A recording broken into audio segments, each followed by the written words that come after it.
देखिए, लक्ष्य बीजेपी का क्या होता है ये आज तक हमको नहीं समझ पाया। हमको दक्षिणपंथी लक्ष्य ही नहीं समझ में आता, सच बता रहा हूं ऑनेस्टली।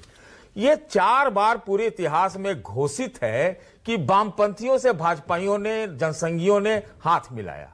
67, 71, 77, 89 और पिछले 48 घंटे में केरल में इतने आरोप लग रहे हैं कि विजयन और मोदी सबसे नजदीक हैं। तो ये क्या बोलते हैं, क्या करते हैं, इनकी पॉलिटिक्स ही सबके साथ ऐसा होता है, सिर्फ बीजेपी को मत सिंगल आउट करिए। अरे भाई ये तो हर पार्टी ऐसा करती है। फिर मैं गिनवाऊं 10 आपको इसी तरह के उदाहरण अभी। हाँ आप गिनवा। अरे बाकी तो सब भ्रष्ट है, भ्रष्टाचारी है, ब्रह्मचारी है ना। मैं ये कह रहा हूं। एक बात और कहना चाहूंगा और बहुत जिम्मेदारी से कह रहा हूं कि भाई ठीक है, ममता बनर्जी वहां मुख्यमंत्री है, उनका भी हम लोग सब जानते हैं कि किस मिजाज की है। बीजेपी से लड़ने का लगता है उनकी रणनीति, वो उसी भाषा में जवाब देती है। लेकिन सारे लोग यहां कह रहे हैं कि ममता बनर्जी का काम वहां का लोकल एडमिनिस्ट्रेशन वगैरह अभी भी चल सकता है।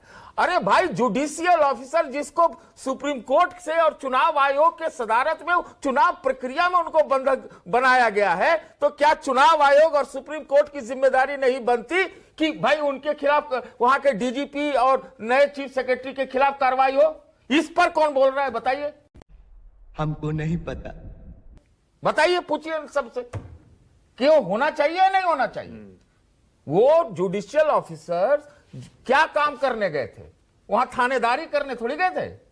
वही एसआईआर में जो नहीं है नाम। और वैसे भी सुप्रीम कोर्ट मैंडेटेड हैं, रिटायर्ड भी हैं, तब भी जज हैं, उनका कानूनी दर्जा है, तो कानून जज का दर्जा है उनका। तो या तो चुनाव आयोग को जिसका संज्ञान ले या सुप्रीम कोर्ट संज्ञान ले। सुप्रीम कोर्ट ने तो ले लिया। नहीं, संज्ञान चुनाव आयोग को लेना पड़ेगा। तबादले का और हटाने का अधिकार चुनाव आयोग को है, मुख्यमंत्री को नहीं है। नहीं, मैं कह रहा हूं सुप्रीम कोर्ट ने तो संज्ञान ले लिया। अगर जो भी कार्रवाई करनी है डीजीपी, चीफ सेक्रेटरी है उनके खिलाफ या डीएम एसपी के खिलाफ, वो चुनाव आयोग ही करेगा। अनंत विजय कुछ कहना चाह रहे? सरकार नहीं कर सकती है तबादले का और पोस्टिंग का अधिकार चुनाव आयोग। मैं यही कहना चाह रहा हूं बस मानक जी कि पनडुब्बी पत्रकारिता का एक और उदाहरण देखा हमने अभी। चुनाव आयोग संज्ञान नहीं लिया, एनआईए बगैर उसके संज्ञान के वहां जांच करने पहुंच गई। सुप्रीम कोर्ट ने संज्ञान नहीं लिया क्योंकि चीफ जस्टिस रात 2 बजे तक वहां के चीफ जस्टिस के संपर्क में प्रदेश के थे, उन्होंने कोई संज्ञान नहीं लिया। यही ना पनडुब्बी पत्रकारिता होती है कि कभी आप ऊपर दिखते हैं, कभी ऐसे गायब हो जाते हैं कि पता ही नहीं चलता तथ्य को लेकर कहां चले गए आप। कार्रवाई होनी चाहिए या नहीं होनी चाहिए, सीधा जवाब दीजिए। बिल्कुल होगी, धैर्य रखिए, धैर्य रखिए। हो जाएगी और इसमें तो आप धैर्य रखेंगे, तब तो चुनाव हो जाएगा। हाँ ये सब इसके लिए तो आप धैर्य रखेंगे। खाली आपका ममता के खिलाफ धैर्य जो है टूट जाता है। नहीं, मैं तो धैर्य की बात ही नहीं कर रहा। मैं तो आपके धैर्य, आप हमने अभी कहा कि जिम्मेदारी के साथ एक बात कहना चाहता हूं। वही जिम्मेदारी है जो कह रहा हूं। मुझे ऐसा प्रतीत हुआ कि पिछले 1 घंटे से गैर जिम्मेदार बात कर रहे थे, पहली बार जिम्मेदारी से बात करने जा रहे। इतना बलाघात दिया इन्होंने इस पर कि मैं थोड़ा चौंका। लेकिन खैर वो कहने का एक अंदाज समझ में नहीं आया। एक छोटा सा स्पष्टीकरण दे दूं, मैंने अभी चैट जीपीटी से इसीलिए पूछ लिया, तो कुछ हद तक आई स्टैंड करेक्टेड, क्योंकि आशुतोष आप वो सही कह रहे हैं कि हाँ, सुप्रीम कोर्ट ने एसआईआर की कॉन्स्टिट्यूशनैलिटी या संवैधानिकता पर फाइनल वर्डिक्ट नहीं दिया है। लेकिन हाँ, बीच बीच में जो उन्होंने ऑर्डर दिए हैं वहां मैं सही हूं। बीच बीच में उन्होंने कॉन्स्टिट्यूशनैलिटी पर बहुत सारे ऑर्डर दिए जिसमें उन्होंने कहा कि संवैधानिकता में कोई दिक्कत नहीं है और हम एसआईआर को नहीं रोकेंगे। बोलिए आशुतोष, क्या कह रहे हैं? देखिए, पहली बात तो ये कि ये जो वामपंथ को लेकर जो नफरत है ये खत्म होनी चाहिए, क्योंकि फिर आप इनडायरेक्टली दरअसल आप भगत सिंह से भी नफरत करने लगते हो, सुभाष चंद्र बोस से भी नफरत करने लगते हैं, क्योंकि वो सब लोग कम्युनिज्म के मानने वाले लोग थे। सुभाष चंद्र बोस ने तो बाद में फॉरवर्ड ब्लॉक भी बना दिया था। खैर छोड़ दीजिए, गांधी जी से उनकी झगड़ा इसी बात को लेकर थी। तो कम से कम वामपंथ का से नफरत करते करते सुभाष चंद्र बोस और भगत सिंह का सम्मान हमें करना चाहिए। दूसरी बात, ये कोलैप्स क्यों हुआ? कोलैप्स इसलिए हुआ क्योंकि आपने चीफ सेक्रेटरी बदला, आपने डीजीपी बदला, आपने होम सेक्रेटरी बदला, आपने कमिश्नर बदले, आपने न जाने कितने जिलों के पुलिस कप्तान बदल दिए। जब प्रैक्टिकली एडमिनिस्ट्रेशन आपके हाथ में है तो आप कर क्या रहे थे? क्यों नहीं चीफ सेक्रेटरी को सैक किया गया? क्यों नहीं डीजीपी को सैक किया गया? क्यों नहीं होम सेक्रेटरी को सैक किया गया? भैया, खुद सुप्रीम कोर्ट कह रहा है कि रात 2 बजे तक मैं मॉनिटर कर रहा था। मतलब इससे ज्यादा भयानक स्थिति क्या होगी? Ashutosh, let me complete.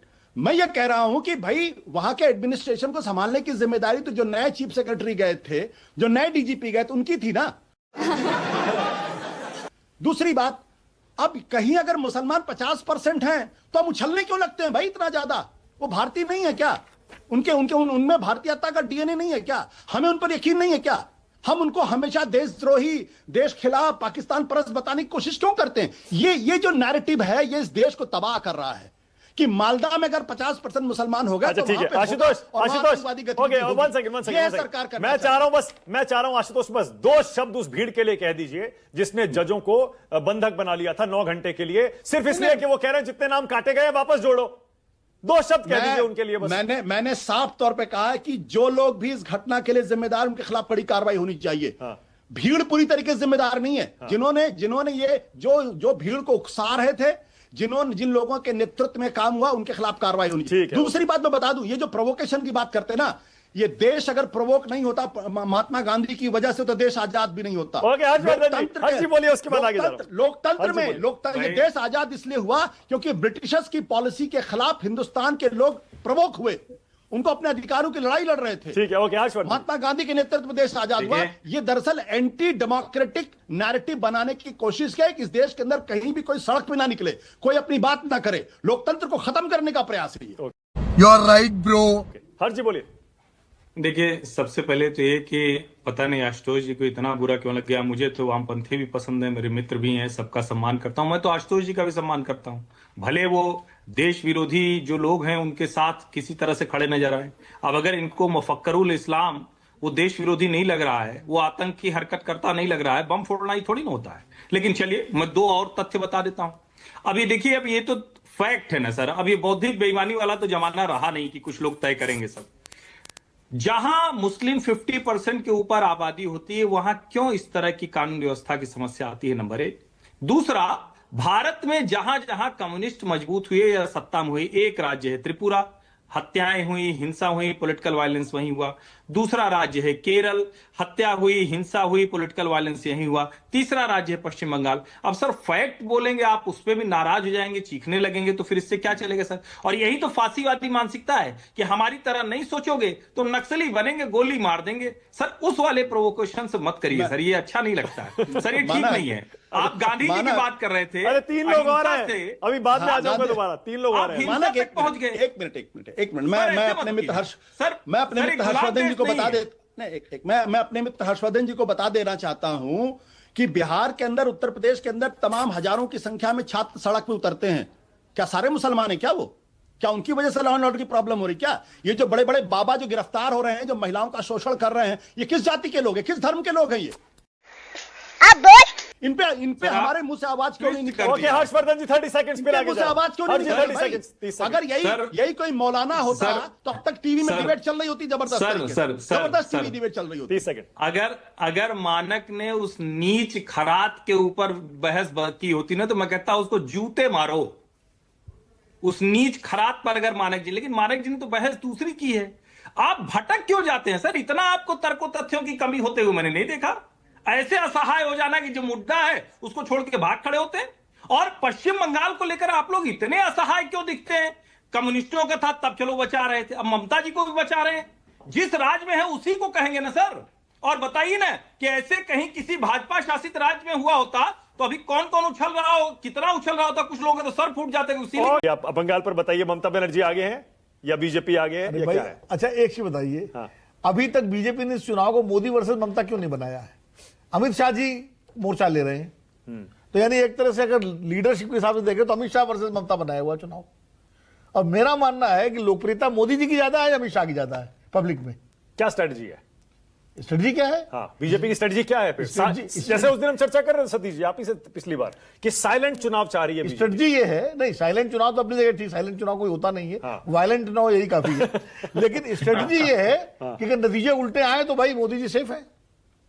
Confidence नहीं है मतलब बीजेपी में, आप ये कहना चाह रहे हैं? भाई वरना तो हर मोर्चे पे मोदी जी आगे बढ़कर रहते हैं बीजेपी में। किसी भी चुनाव आप देख लीजिए, चाहे वो कर्नाटक का चुनाव रहा हो, चाहे बल्कि तमिलनाडु में ज्यादा समय दे रहे हैं प्रधानमंत्री जी।